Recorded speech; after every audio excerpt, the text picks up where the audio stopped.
Imagine a skilled craftsman sculpting a valuable piece. With precise tools, he removes each imperfection, revealing the hidden beauty. In the same way, God's loving correction works in our lives. His touch penetrates our being, bringing healing and renewal. My dear brothers and sisters, true repentance operates in a similar way in our spiritual journey.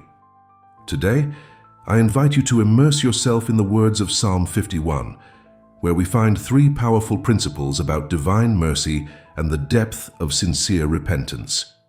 I will also teach you how to attain God's full forgiveness and complete restoration. At the end, I will say a special prayer with you in the name of Jesus, so open your heart to receive the blessings of this moment. In Psalm 51 verse 6, the scripture declares, "Behold, you desire truth in the inward parts, and in the hidden part you will make me to know wisdom."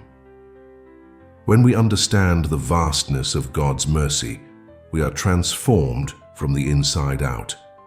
True repentance is not merely a feeling of guilt, but rather a complete transformation. The grace of God renews all things.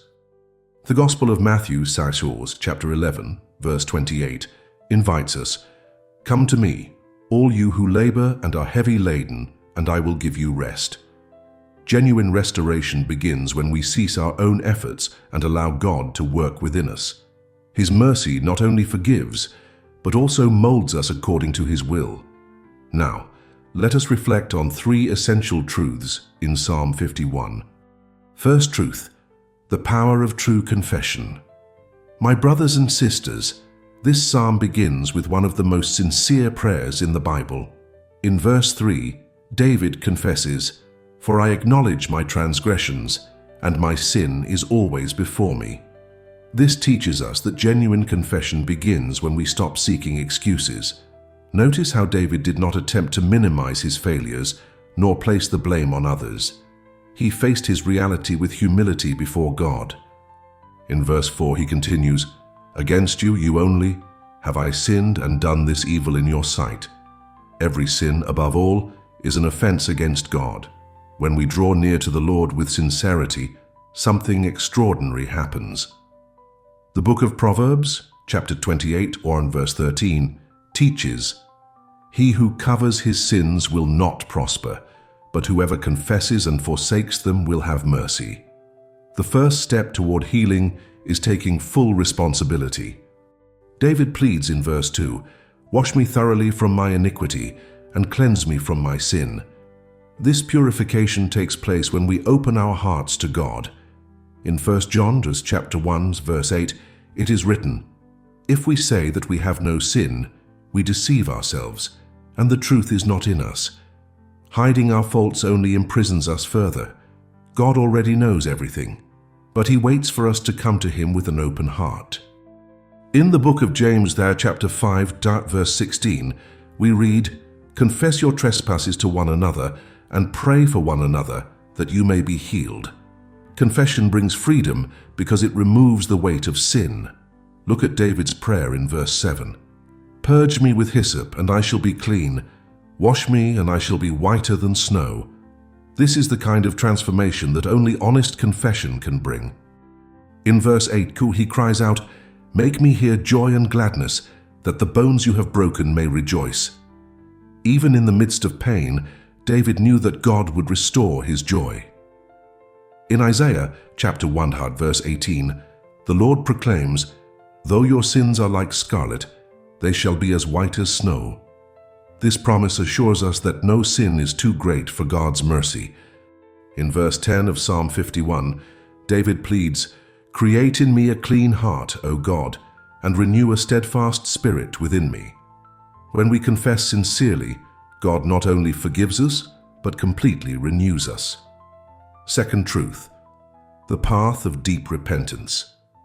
My friends, true repentance goes beyond remorse. In verse 16, David declares, "For you do not desire sacrifice, or else I would give it. You do not delight in burnt offering." God does not take pleasure in empty rituals, but rather in a transformed heart. In verse 17, he reveals, "The sacrifices of God are a broken spirit, a broken and a contrite heart. These, O God, you will not despise. Genuine repentance leads us to abandon our pride and completely surrender to the Lord. David pleads in verse 11, "Do not cast me away from your presence, and do not take your Holy Spirit from me." When we truly repent, we begin to value our communion with God above all else. In Ezekiel chapter 36, verse 26, the Lord promises, "I will give you a new heart and put a new spirit within you." This new heart is the result of true repentance. Third truth, the promise of complete restoration. David begins this psalm by crying out for mercy in verse 1. "Have mercy upon me, O God, according to your loving kindness, according to the multitude of your tender mercies, blot out my transgressions." God's forgiveness is not partial but absolute. In verse 9, he asks, "Hide your face from my sins and blot out all my iniquities." God not only forgives, but chooses to no longer remember our sins. Isaiah chapter 43, verse 25, confirms, "I, even I, am he who blots out your transgressions for my own sake, and I will not remember your sins." In verse 13, David proclaims, "Then I will teach transgressors your ways, and sinners shall be converted to you." Restoration makes us living witnesses of God's grace. Jesus and God are one. Since the early days of the Christian faith, one of the deepest truths is the unity between Jesus and God.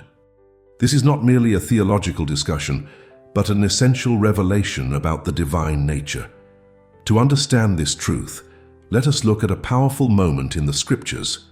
In one of the most remarkable dialogues in the Gospel of John, Jesus is in the Temple of Jerusalem, surrounded by Jews who question his identity.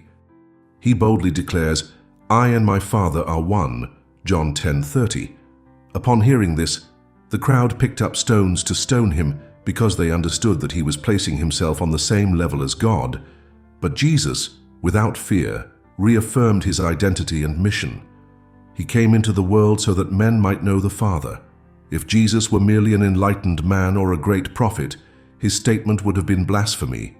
But he was not just a teacher. He demonstrated with signs and wonders that his authority came from God himself. He healed the sick, calmed storms, and above all, forgave sins, something that only God can do.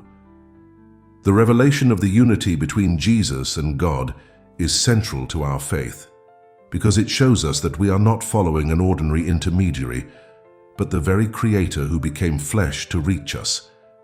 In his infinite mercy, God chose not only to instruct us, but to walk among us, to feel our pains, and to carry our guilt.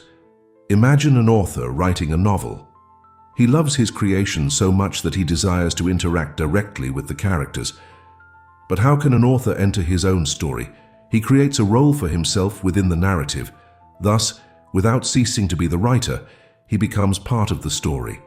Jesus is exactly that, God entering the narrative of humanity. He never ceased to be the author of life, but took on human form to live among us, demonstrating his grace and love. The truth that Jesus and God are one brings us security and hope. Knowing that the Creator of the universe loves us enough to come down to us is the greatest proof of mercy. He does not merely observe us from above, but walks with us, understands our pains, and offers us complete restoration. The one who wrote your story from the beginning has the power to rewrite it with grace and mercy. Today, I invite you to give your heart to him. If you desire to receive Jesus as your Lord and Savior, say this prayer with me. Prayer. Lord Jesus, I acknowledge that I am a sinner and in need of your forgiveness. I believe that you died for me and rose again. I surrender my life to you. Transform me and guide me. In the name of Jesus. Lord Jesus, I come before you with a humble heart, recognizing my need for your grace. I know that I have failed and that many times I have strayed from your ways. But today, I place myself before your presence, crying out for mercy. Wash me, Lord, from all iniquity, purify my soul, and renew a steadfast spirit within me. May your truth dwell in my heart and lead me in the path of life. Jesus, my Savior, I know that your cross was the price of my forgiveness. There is no sin so great that your blood cannot cleanse, nor an error so deep that your love cannot restore. Teach me to trust in your mercy and to walk in the freedom you have won for me. I want to live each day in obedience to your will, leaving behind everything that separated me from you. May your Holy Spirit strengthen me to overcome temptations and walk in holiness. Lord, I know that you not only forgive but also transform those who surrender to you. So I ask you, shape my heart according to yours. Remove from me every root of sin and plant within me a genuine desire to please you. May my life reflect your glory, and wherever I go, may your name be exalted. I do not want to merely ask for forgiveness. I want to live in a way that my life testifies to the greatness of your grace. Jesus, I praise you because you are faithful to restore those who seek you. I know that the past does not define my future, because in you all things are made new. Pour over me the fullness of your peace and joy. Restore to me the joy of salvation so that my heart overflows with gratitude. And just as David proclaimed in Psalm 51, may I also teach others your ways so that more lives may surrender to your love. Lord, I surrender every area of my life to you. Reign over my thoughts, my emotions, and my decisions. Lead me in the path of righteousness and strengthen me amid struggles.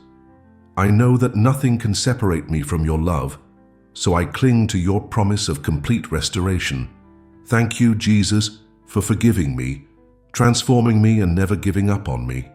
May my life be a living testimony of your power and grace, today and forever.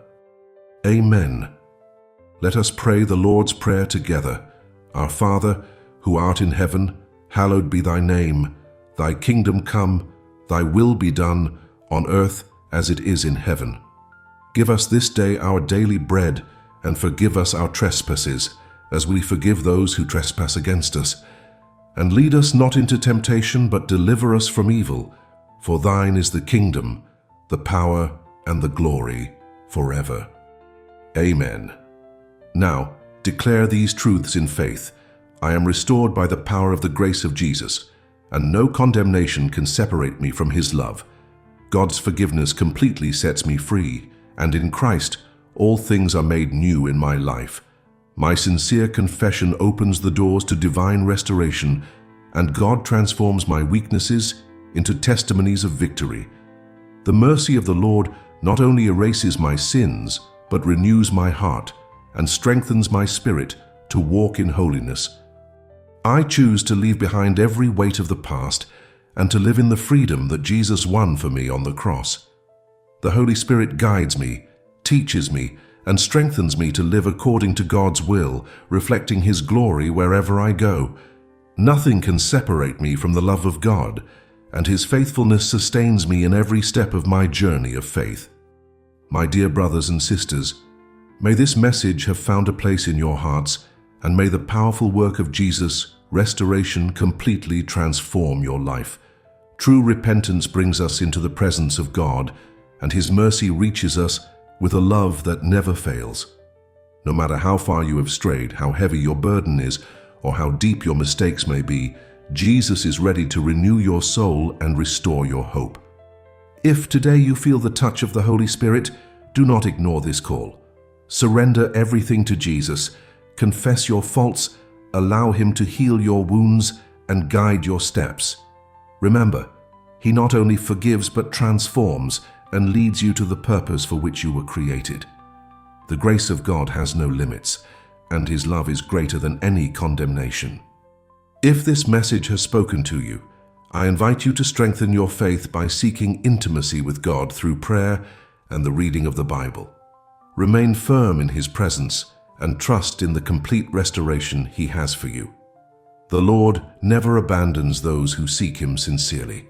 Now I pray that the peace of Christ fills your life, that the joy of salvation overflows in your heart, and that the Holy Spirit strengthens you in every step of your journey. May the presence of God be with you, and may your life be a living testimony of the restoring power of Jesus. If this message has blessed you, share it with someone who needs to hear about God's love and mercy. Jesus is the way, the truth, and the life. Amen. I am Michael Shepherd, and the Jesus Teaches Us channel is a community that has Jesus as our teacher and spiritual guide.